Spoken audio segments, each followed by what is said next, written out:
शंकर भगवान के शिवलिंग की पूजा किस दिशा में बैठ के करनी चाहिए। अब जो नहीं जानते, अभी से मेरा चैनल है उसके ऊपर ओके करो, सब्सक्राइब करो और मेरे से जुड़े रहो। बहुत सारी बातें ऐसी बताई है मैंने जो आप कल्पना नहीं कर सकते हो। हजारों बातें अंदर डाली मैंने वीडियो के माध्यम से, ताकि आप तक पहुंचे, आप उसका आनंद लो। कोई माइनस पॉइंट है तो उसको पढ़ाई के लिए, धंधे के लिए, घर की परेशानियों के लिए, मतलब बहुत सारी, जिसकी सगाई नहीं हो रहे, संबंध नहीं हो रहे, क्या कारण है क्या नहीं है, हाइट नहीं बढ़ रही उसके लिए मैंने बताया, पढ़ाई नहीं आ रही उसके लिए बताया, जॉब नहीं लग रहा है उसके लिए मैंने बताया, बहुत सारी चीज़ें बताई है। तो चैनल से जुड़े रहिए।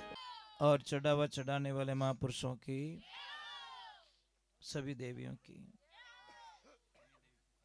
चुनी देवी पुकाराम जी 100 रुपया गया मैया के लिए।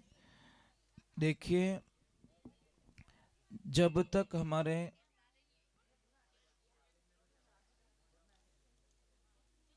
आप इतने लोग बैठे हो, किसी की भी कमर दर्द हो, आप 10, 20, 50 रुपए में उसको ठीक कर सकते हो। करना क्या है आपको? करना कुछ नहीं है, एक बाजरे की रोटी बनानी है। भाभी किन मत बनानी? कैलडीर मत है, तवा मत नहीं बनानी है। परंतु बनाने की विधि अगर आपको सही नहीं आई तो वो काम नहीं करेगी। विधि क्या है उसकी? थोड़ा नहीं बोलता छो, धीमे बोले छो बोलता। तो बाजरे की एक रोटी बनी है, खाली ऊपर डाली और 2-3 सेकंड रखी और उसको फिर इधर कर दो। मतलब नॉर्मल, पकनी नहीं चाहिए रोटी, अधकच्ची। जिसकी भी कमर में दर्द है, शाम के टाइम में ये उपाय करना है। और जहां पे दर्द हो रहा है, जहां पे पेन हो रहा है, कमर में दर्द हो रहा है, तो उसको रोटी लगा दीजिए। नॉर्मल गर्म होनी चाहिए और सूती कपड़े में बांध के उनको सुला दीजिए। आप कभी कल्पना नहीं कर पाओगे कि मतलब इतना बढ़िया इलाज। यहाँ तो बाजरी रोटी घनी खावा, पर उन्हें अगर विधि आ जावे तो महाराज बहुत करे। एक ध्यान रखना, जैसे कोयला होता है, आप सारे लोग जानते हो, हीरा कहाँ पे पैदा होता है? मतलब कोयला जो होता है ना, वो ही हीरा बनता है, पर उसको समय चाहिए, टाइम चाहिए। जब तक टाइम नहीं मिलेगा वो हीरा नहीं बन पाएगा। तो आप लोगों से वंदना है कि आप थोड़ा कुछ अलग सोचो, कुछ अलग सोचिए। आप नॉर्मल जिंदगी नहीं जीनी हम लोगों को, डिस्टेंस होना, कोई कुछ विचारधाराएं हमारी बहुत बड़ा, विजन हमारा बड़ा होना चाहिए। एक बेटी ने, पिता बेटी के लिए हर साल जन्मदिन मनाता है, पूरे गांव ने हिगरी निवतो, भोजन प्रसाद वहीं जिमाता है। जब बेटी 15 साल की हुई तो 15वीं साल में बेटी ने मना कर दिया, पिताजी मेरा जन्मदिन नहीं मनाओगे। पिताजी ने बोला, बेटा मेरे से क्या भूल हो गई ऐसी? मैंने तो इस बार बहुत बड़ा सपना देखा, एक मेरी बेटी 15 साल की हो गई है, उसको हेलीकॉप्टर भाड़े मंगाऊंगा और हेलीकॉप्टर में घूमूंगा और फूलों की बारिश करूंगा।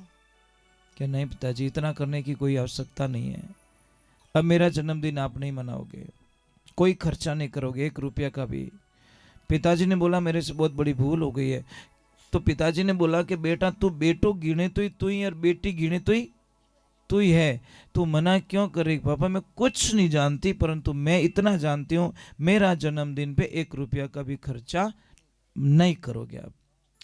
तो पापा को बहुत दुख हुआ, सारे प्लान चौपट हो गए।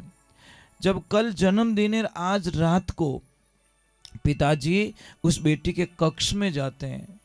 बेटी आराम से फ्री माइंड होके सो रही है। पापा जाके उसके सिर पे हाथ रख के, आंखों में आंसू आ गए महाराज। और पापा बोल रहे कि, मन में बोल रहे कि मैंने ऐसी कौन सी गलती कर दी। और जैसे ऐसे भाव उमड़े, आंखों से आंसू पड़ गए, और आंसू कहाँ गिर गए? बच्चे के चेहरे पे। आपको पता है, आंसू बहुत ठंडे होते साहब। और जैसे ही आंसू गिरे तो तुरंत वो बच्ची उठी तो उसके पापा उसके कक्ष में थे। बोले पापा आप मेरे कक्ष में? बेटा आवाज मत करना। कि पापा आज मेरे कक्ष में? कि हाँ बेटी, मैं यही पूछने आया हूं कि मेरे से गलती क्या हो गई। तूने 14 वर्षों तक मुझे कभी मना नहीं किया और इस बार तुम मना क्यों कर रही? पापा मेरा जन्मदिन नहीं मनाना है। अगर मनाना चाहते हो तो मैं पहले जो मांगू वो मुझे मिले तो आप मेरा जन्मदिन मना सकते हो। तो पापा ने बोला जितनी प्रॉपर्टीज वगैरह वगैरह सब तेरी तो है। कि नहीं पापा, नहीं पापा नहीं, मुझे न धन चाहिए, न दौलत चाहिए, न सोना चाहिए, न चांदी चाहिए। मैं मांगू सो मिले तो मैं मनाऊं मेरा जन्मदिन। कि क्या बेटा? कि पापा आपको पता है आपके पास में दारू पीने का लाइसेंस है और पापा आज आप हमेशा दारू पीते हो। पापा मुझे कुछ मेरे जन्मदिन पे देना चाहते हो ना, तो एक तो वो लाइसेंस जमा करा दीजिए और दारू पीना आज से छोड़ दीजिए। यही मेरी जन्मदिन की सबसे बड़ी खुशी है। पापा मैं आपको खोना नहीं चाहती, मैं मेरे पापा को खोना नहीं चाहती पापा, इसलिए मैं नहीं चाहती कि इस दारू की वजह से मेरे पापा इस दुनिया से चले जाए। वाह बेटी, धन्य है ऐसी बेटी को।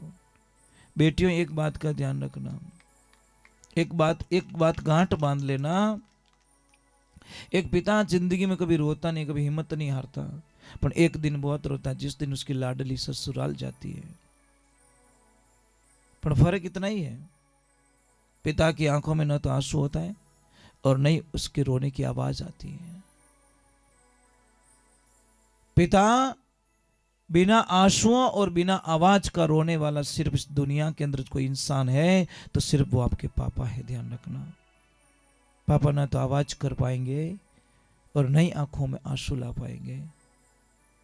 इसलिए मैं वंदन करता हूं बेटियों से कि बेटा जिंदगी में लाइफ में एक ध्यान रखना कि कुछ भी हो जाए आप अपने पापा मम्मी के नाम पे बिल्कुल कभी कोई दाग मत लगने देना। यही सबसे बड़ी तुम्हारी प्रॉपर्टी, यही एफडी तुम्हारी। एक बेटी चाहती साहब कुल का नाम रोशन कर देती है, एक बेटी चाहती है तो पूरे खानदान का नाम मिट्टी में मिला देती है। बेटियों ये सीखो कुछ। किसी को भी हमारा जीवन नहीं दे सकते, हमारा जीवन कोई खिलौना नहीं, मजाक नहीं है। किसी को भी समर्पित कर देते हैं बस, किसी को भी। नहीं नहीं नहीं नहीं, हमारा जीवन मिला है हमको कुछ पाने के लिए, कुछ आनंद के लिए। तो यहाँ पे बेटी है, बेटी मैं आपसे वंदन कर रहा हूं, पापा मम्मी का नाम रोशन करोगे? प्रॉमिस? ऑफकोर्स? पक्का? देखो कौन कौन बेटी क्या करके बताती है। कुछ करना है, विजन आप बड़ा रखना।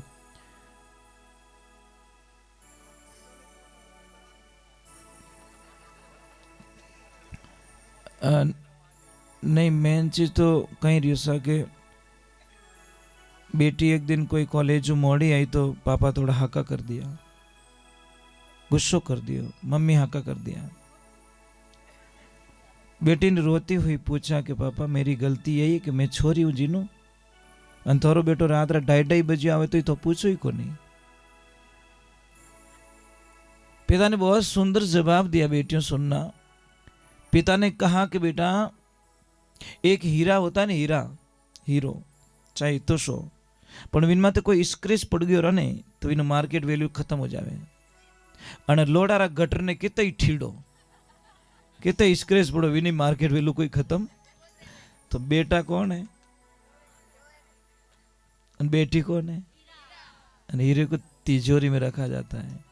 तिजोरी कौन सी? दिल रूपी तिजोरी। इसलिए बेटियां कभी भी मैं नहीं कहूँ लोडारा घट रहे तो हर भाई ये नहीं कहूँगा, मतलब मैंने एक बताया कि बेटियां हमेशा माता पिता के भाई आधा घंटा स्कूल मोड़ आवे नहीं यार पगो नीचू जमीन जाए परी, અને બેટો મોડો આવે તો ટેન્શન એક વાવા કટ ગયો રે દોસ્તો આ રોતો ફીરને, પણ બેટી મોડી नहीं आवनी। नहीं सही बात है बाप, सच में मजाक नहीं कर रहा हूं। पर कई कई बेटियां बहुत अच्छी होती है, सच में इतनी अच्छी होती है, सिर्फ पेरेंट्स के बारे में इतना ज्यादा मतलब डीप में चली जाती है जिसकी कल्पना नहीं होती।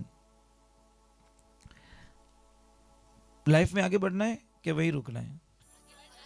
बढ़ना है तो please not accept your friend, accept your subject. Okay, your subject, your अच्छा फ्रेंड, बेस्ट फ्रेंड कौन? आपका सब्जेक्ट। हाँ, वो ही तो हमारी लाइफ है। सब्जेक्ट को बनाओ, इतना मित्रता कर दो उससे कि वो आपको जहां पहुंचना चाहे वहां आपका सब्जेक्ट ले जा सकता है। दुनिया की कोई ताकत आपको वहां नहीं पहुंचा सकती जो आपका सब्जेक्ट पहुंचा सकता है। इतने घुल मिल जाओ, इतने गहरे चले जाओ आपके अंदर, तब जाके आनंद आएगा, नहीं तो कोई मतलब नहीं। ये मोबाइल क्या करता है? मैसेज नहीं आयो रे तो रात नींद ही नहीं आवे। ये सबसे बड़ी बीमारी हो गई। पचपास लेके आई मिस यू, अरे उसको बोलना आई मिस यू। क्या लोकल ब्रांडेड को बोल रहे हो यार, जो रहने वाला ही नहीं है, जो तीनों लोग में कभी विनाश ना, भूत भविष्य वर्तमान तीनों में कभी विनाश ना हो, उसको बोलो ना आई मिस यू। बस भगवान को बोलो यार, क्या दुनिया में चाहने वाले को बोल रहे हो? ये जो महाराज का शरीर दिख रहा है ना, ये रहने वाला नहीं है, ध्यान रखना, इसका विनाश हो जाएगा। पर सच वही जे कि योगी और भोगी में थोड़ो फर्क रिया करे। योगी थोड़ो शरीर ने अवेर दिया करे और भोगी आपरे शरीर को विनाश कर दिया करे। बोले तो 12, चलत 18, विषय वासना में 64 श्वास का नुकसान चला जाता है। फर्क इतना ही से, ज्यादा कुछ भी नहीं है। एक कोई प्रॉपर्टी ने अवेरी रही हो और एक प्रॉपर्टी ने कहीं सुतो अचेत नींद में, मृग सब खेत उजाड़े, बड़ी मुश्किलों खेती पाकी, यानी तो क्यों बिगाड़े। मृग है 5-25 से मृगणी ये तो चढ़िया धाड़े, और चेत सके तो चेत बावरा, नहीं तो तने जड़ा मूल सुई पाड़े। एक ध्यान रखना, रोड पे अगर प्लॉट है तो उसकी कीमत बढ़ती है, रोड पे अगर खेत है तो उसकी भी कीमत बढ़ती है, मतलब भाव बढ़ जाते हैं।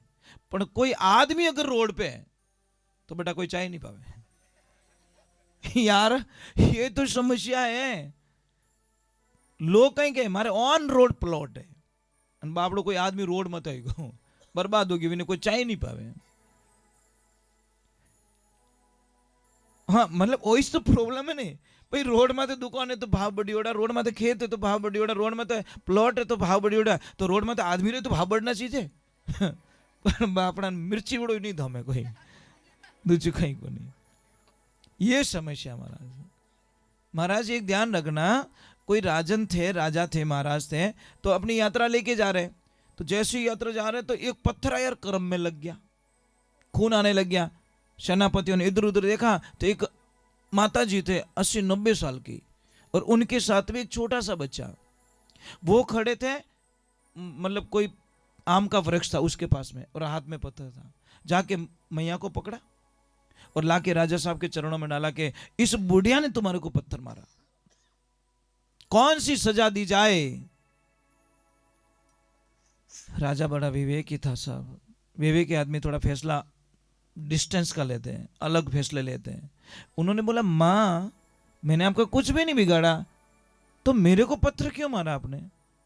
कि राजा साहब मैंने आपको नहीं मारा, मेरा बच्चा 3-4 दिन से भूखा था, खाने को कुछ नहीं मिल रहा था, तो मैं जो एक आम दिखाई दिया तो मैंने उस आम को पत्थर लगा, आम को नहीं लगा, वो पत्थर आपको लग गया। राजन नीचे उतरे और सारे मंत्रियों को बोला कि इस मैया को जितना धन दौलत चाहिए इसको दे दीजिए।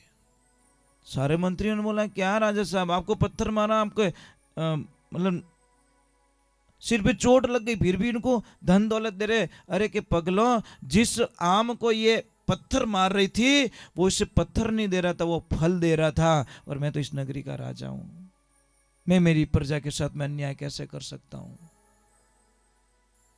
ये ध्यान रखना। साहब आपको कोई गाली बोले आप गाली मत बोलिए, आपके ऊपर कोई केस कर रहा है आप केस मत कीजिए, आपको जिता देंगे, आपकी जीत हो जाएगी, निश्चित जीतोगे, संकल्प यात्रा से जीतोगे। एक तो आपके प्लान चौपट मत करो, सब गुप्त में रखो आप। तो मैं आपसे वंदन कर रहा हूं जिंदगी को जी लो, जीवन छोटा सा है, कल किसने देखा नहीं है, कल के चक्कर में आज ना बिगाड़ो, यही मेरी प्रार्थना रहेगी। मैं एक भजन मामा धनी का गा लेता हूँ, क्योंकि यारी शरण में बैठा हूं।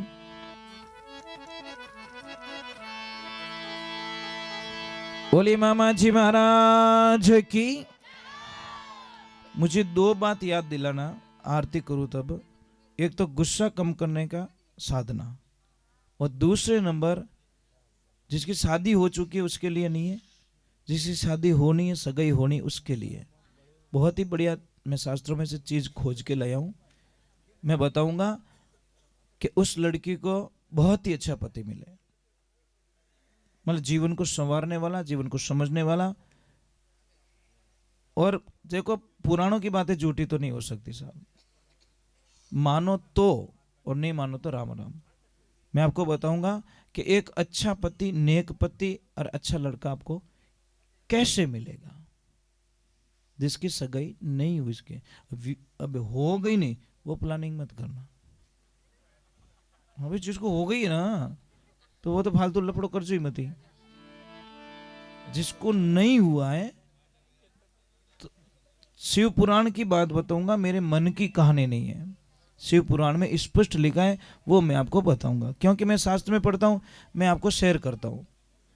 आप इतना लोग बैठा, मैंने एक प्रश्न का उत्तर दे दो, शंकर भगवान के शिवलिंग की पूजा किस दिशा में बैठ के करनी चाहिए?